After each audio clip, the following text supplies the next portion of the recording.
All right, as Nate mentioned today, we're going over another Revit workflow here, Revit Express Tool workflow.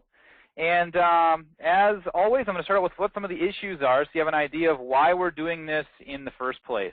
So I currently have a library that's got some content issues. It's the out-of-the-box 2016 library from Autodesk. And the reason why I feel it has issues is because I really want that library to schedule. Now, I'm going to be talking today about some furniture because I was working recently with an interior designer who wanted to schedule some furniture. And there is a schedule that they have that talks about the width, height, depth, and length of different objects. And most of the furniture out of the box has width, depth, height, or length parameters, not necessarily all four, but it has some of those parameters, and they've wanted to go through and fix them. And now, you may have other parameters in your library. You might be working with the MEP library. There's a ton of different areas where you might be working, where you've got areas where the schedule just isn't filling out properly, your content isn't working consistently. And this workflow I'm going to talk about today can help you fix that.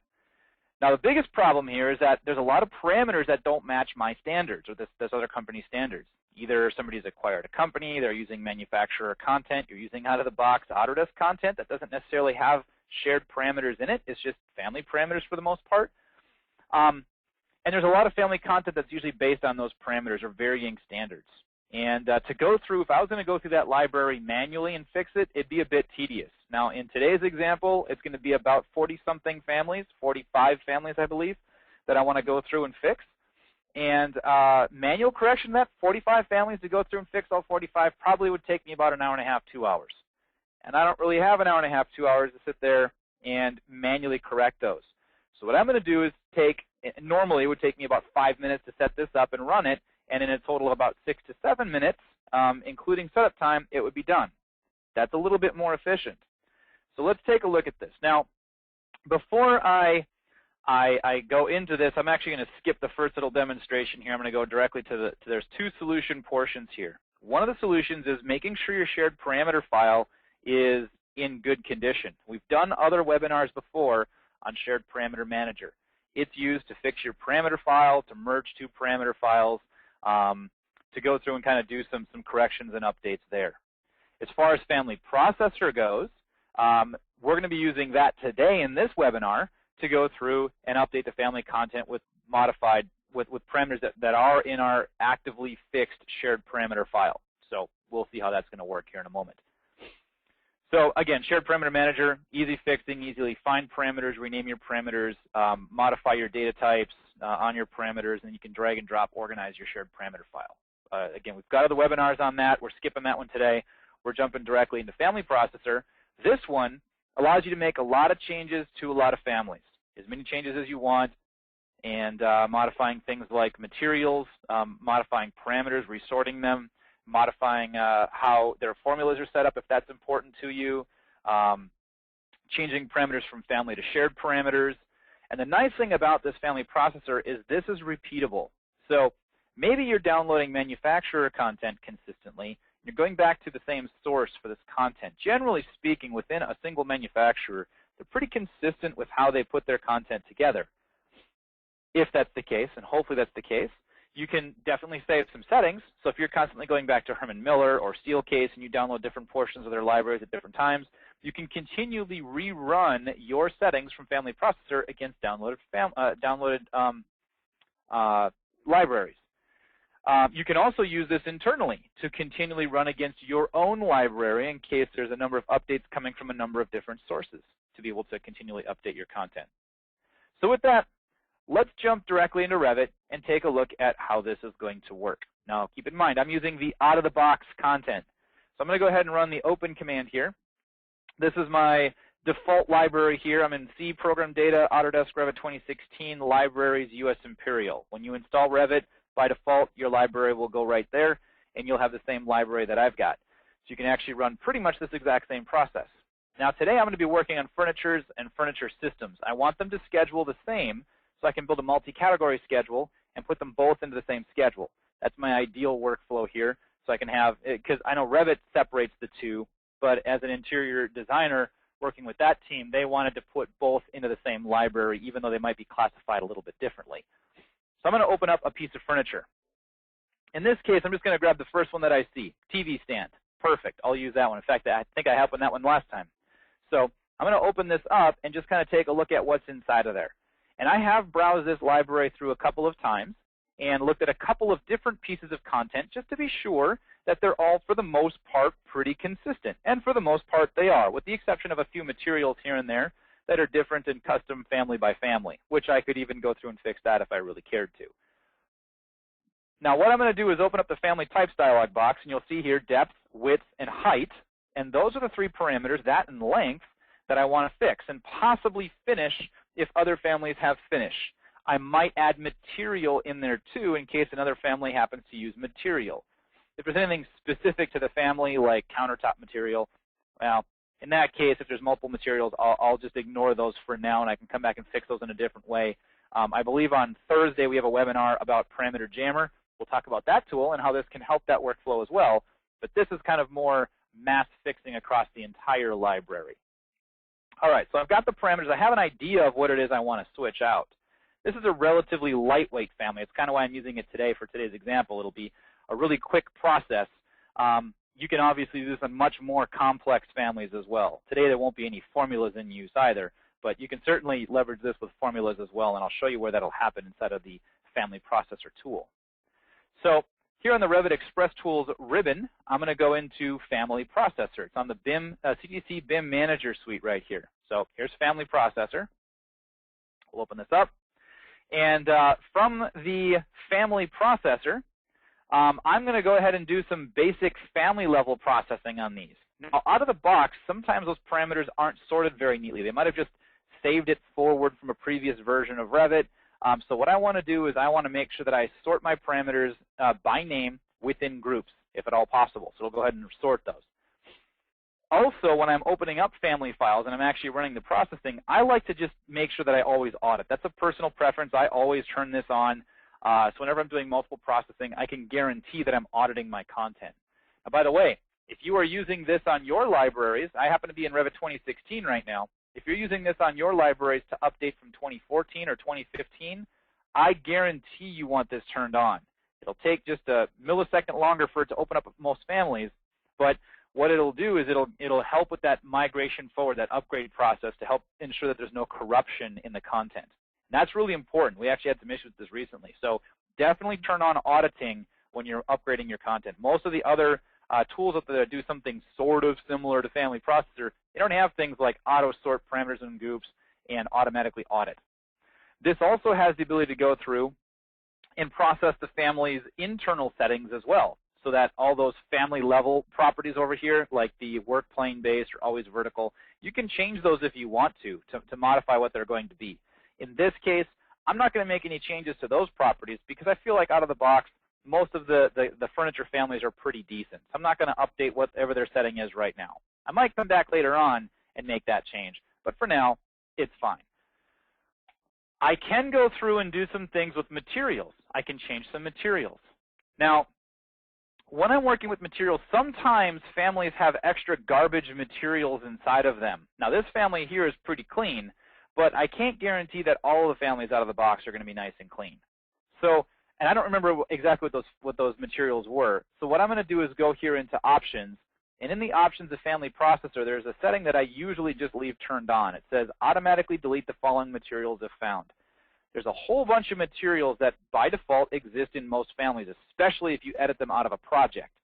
So earth, glass, phase demo, all these different types of materials that usually aren't being used by most families. Maybe glass is being used, but for the most part, the vast majority of the rest of these are probably not being used.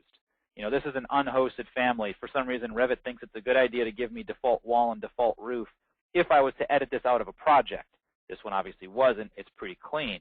But what I'm going to do is just go ahead and check this box. And by doing this checkbox right here, I don't actually have to add those default materials here to the Delete Materials tab.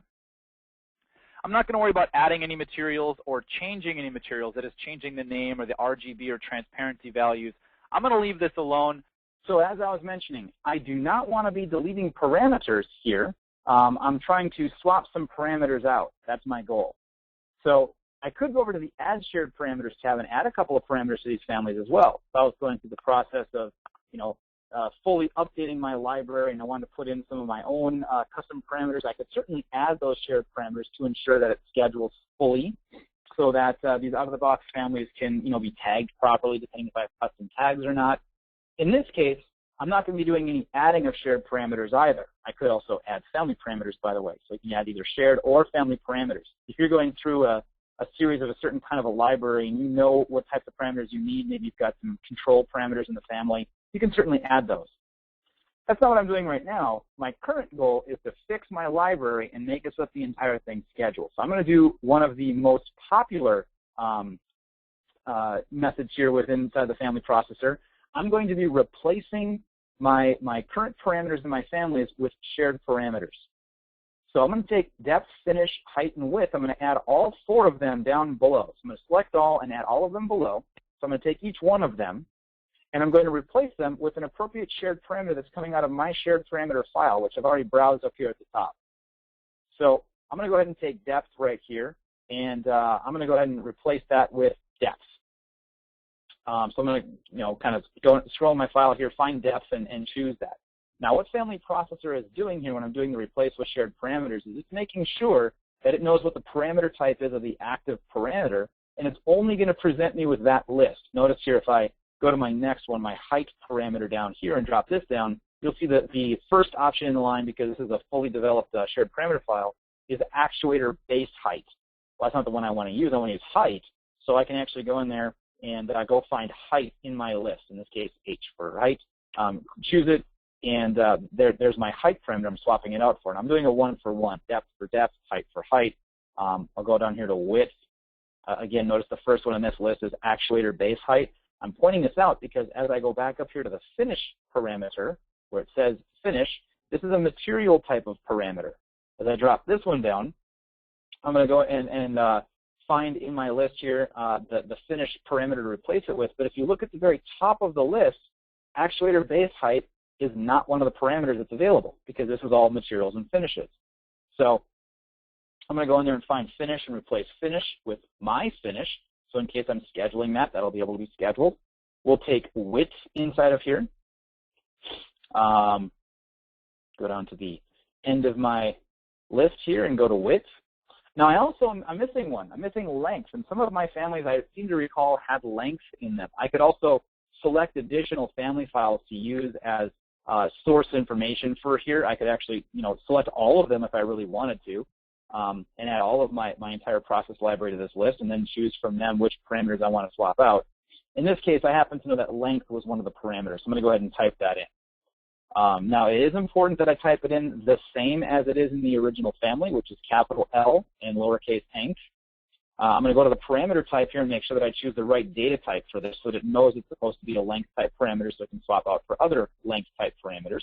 And I'll add that down below. So here's my length parameter. I'm going to swap this one out. So go in there and find length in my list. So I'm swapping out depth for depth, height, length, and width for their appropriate parameters. I've got finish here swapped out for finish. I'm going to do one more. I'm going to do material, just in case I find material in one of those families. It's one of those popular ones that's pretty common. So choose material type of parameter, add that down below, and swap that out for material. If I have it. I believe I have material. There we go. Now, this particular process right here could be used across an entire library of content because most families have in some form depth, height, length, or width. There might also be thickness. Actually, I'll go ahead and add that one as well, just in case it happens to exist. So we'll put thickness inside of here, and once again, that is going to be a length type parameter. Length, add that down below, and I believe I also in my shared parameter file have thickness. So we'll go ahead and grab, there it is, thickness. All right, so I've got these all in my list. Swapping thickness for thickness, depth, height, length, yep, got everything that I wanted. The next step here, the final step to this full workflow is to go over here and select some families and begin my processing. Now, I happen to have already browsed to my furniture system once before. What I'm going to do is actually back this out one folder and take a look at the entire U.S. Imperial folder. So if I look at that, you're going to see I can pull every single family from my entire library into this list. If I really wanted to process everything, I could do that. I probably would want to do it over lunch hour and then, come back and see what the update was. But in this case, what I want to do is scroll down until I find the furniture folder here. Down at the detail items, we got, there we go, there's some furniture. And the reason why I'm doing this, because I want the furniture and furniture systems at the same time. So I'm going to go ahead and grab furniture system. Now the furniture folder has a bunch of subfolders. I'm going to show you what I can do with this, specifically if I was doing some upgrading. Now I'm going to go ahead and use my shift key and grab all of the furniture content here, including the TV stand that I'm in right now. I'm going to add all those files down below. It's 40-something odd files. I can't remember the exact count, but it'll tell me here in just a moment. I'm going to take all of these files right here, and I'm going to process them. Now, down below, there's a couple of really important options. Even if some of these don't require a change to them for whatever reason, if they're already right, I'm going to resave them anyway. So even if there's no changes, I'm going to go ahead and resave it. And this is very useful for those of you who are going through the process of upgrading your content. Because if you're going from one version to the next, 2014 to 2015 or 2015 to 16 or whatever, this will upgrade, and when it opens up and saves your family, it'll also compact it automatically when it saves it to a new folder. So that's a nice little feature there. If you're also upgrading, and for today's purposes, I'm going to do this because I don't want to actually modify my original Revit library right here. What I'll probably do is save this to an alternate parent folder. So I'm going to choose this option here, and we'll put this on my desktop. In fact, I'm going to go ahead and make a new folder right now off on the side on my other monitor, and I'm going to put today's date on it. So today is what, 2015-06-23, I believe. So I'm going to choose that -families. Typing that out right now. I'm going to open up this folder here for you. So right here is my 2015-06-23 families folder. This is on my desktop out here. Right there's that folder. I'm going to keep this up on screen. When I click over to the background window here, Revit's going to come in front of it, but I'll pull it back forward as Revit's processing. You'll be able to see kind of what's going on here. I'll have it just a little bit off the side since my Revit window is not maximized. So with the family processor now, I'm telling it to save to an alternate parent folder. Let me browse to that particular folder real quick here. It's this 2015-06-23 families folder. It's going to save these families even if nothing is needed for changes. And I'm going to go ahead and I could tell it, by the way, also to only tell me when there was problems with what it swapped out, where it couldn't make a change. For today's purposes, I'm going to tell it on this last log file over here. I'm going to have it log everything that it did do and everything it did not do. So it's going to log everything, a very long list of things it could and couldn't do. But I'm going to tell it to go ahead and begin processing here. Once you begin this, by the way, notice what it says, it can't be stopped. So you want to make sure you've got a computer that's going to be able to do this if you're going to be processing an entire library for a little bit of time, that you can, step away and do something else, or, that you can leave the computer unattended for a little while. Now, in this case, I'm processing 40-some-odd families. It takes it about 60 seconds to do this. It's not actually that long. So I'm going to go ahead and begin the processing. Oh, wait a minute. Can't do it just yet. Revit has found a family that's open that actually is in my list. My TV stand is open, and it can't process this family if it's actively open in my current session. So I'm just going to shut down Family Processor. Now, before you kind of freak out and go, oh, save your settings. I don't actually need to save my settings right now. I'm doing this as a one-off. If I wanted to save these settings, I sure could, and I could recall them later if I was going to do some other settings in the middle before I actually process this.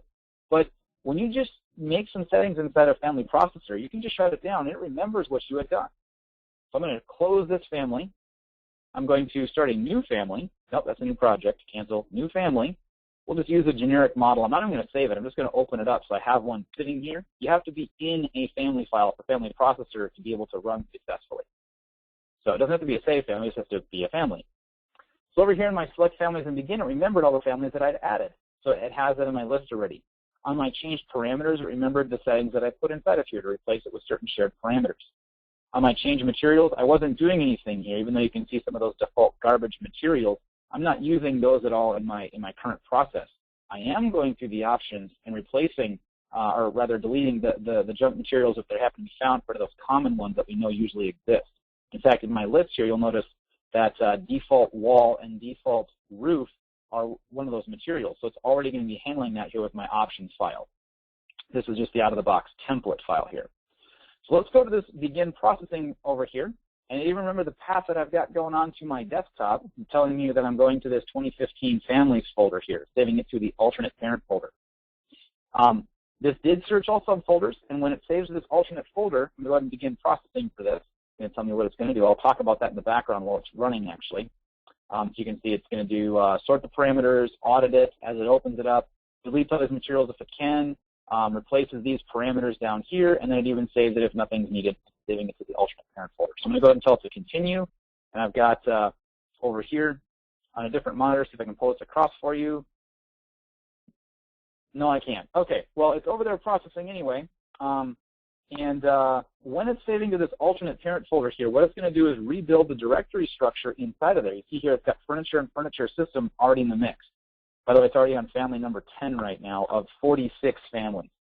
So it's going through these folders. It's building all of the subfolders up. It's saving each individual family, migrating it forward, and making those changes to it. So it's doing all of that on the fly as it finds each of those individual families. It's already about halfway through. Takes it about a minute. So if you have any questions at this point about the process that we've done today, certainly feel free to throw those into the question queue, and I would be more than happy to answer those while this is kind of finishing up the processing. Now, the nice thing about the family processor is you can quite literally set it up, tell it to run, and walk away, leaving it completely unattended. Recently, I was working with a client. We had about 5,000 families to process. We're doing something very similar to what we're doing today, which was going through and just kind of correcting a library. What we wanted to do is just make sure things like width, depth, height, thickness, and a couple of other parameters, a number of other parameters, were all consistent across their entire library of about 5,000 families. And in that process, obviously we didn't have the time to have a person sit there and check every single one of those 5,000 pieces of content. So we gave it family processor, we set it up, told to run, walked away, and after about 2 hours, we came back and it was done. I have no idea exactly how long it took, doesn't matter. It was done by the time I came back. So it had ripped through 5,000 families in about 2 hours. That's pretty impressive. And then, obviously we had a full library of content that was all ready to go. We also used it to do some migrating forward. So in this case, you can see it's now done over here. It's gone to the last log tab. My process window on my other screen has all finished. 46 families in a matter of, maybe a minute and a half, actually, in this case. So it went through every single one of those families, saved it forward. You can see the saved date and time here is today. Right now, 12:24 Central Time. Gone through every single one of those in all those folders and recreated the subfolder structure as it was in the original folder.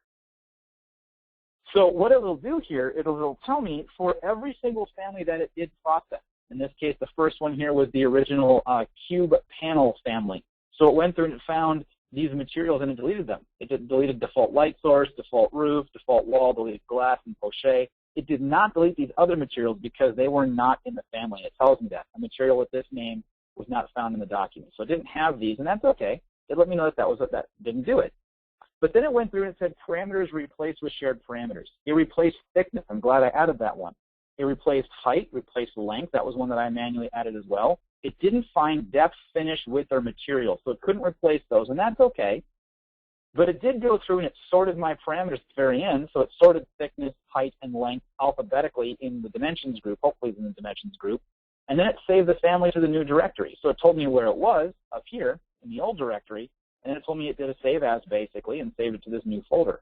And for every single family that it went through, the overhead shelving module, it went through and did all those exact same things again, and once again, depth, height, and length all got replaced. The other parameters, in this case thickness, was not in that family. Each one of these I can go through and just kind of take a look and see, what did you do? Oh, you replaced those three. Fantastic. Oh, you replaced those three. That's great.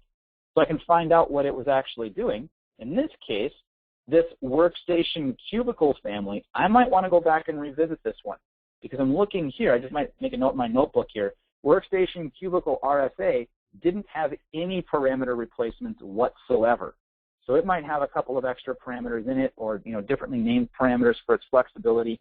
I might want to go back and touch that one by hand, but now I know that this is one that was potentially an issue, that it won't schedule correctly. As I'm going down my list here, I can kind of just browse through and kind of see what else I've got. Width and length got replaced. This one here might need something else depending on what it is. The bed box, okay, so maybe height doesn't matter. Maybe there was an elevation parameter on it, and I care about going back and modifying that one. So again, this just kind of gives you a list. You can copy this to clipboard so you can come back and reference it later on.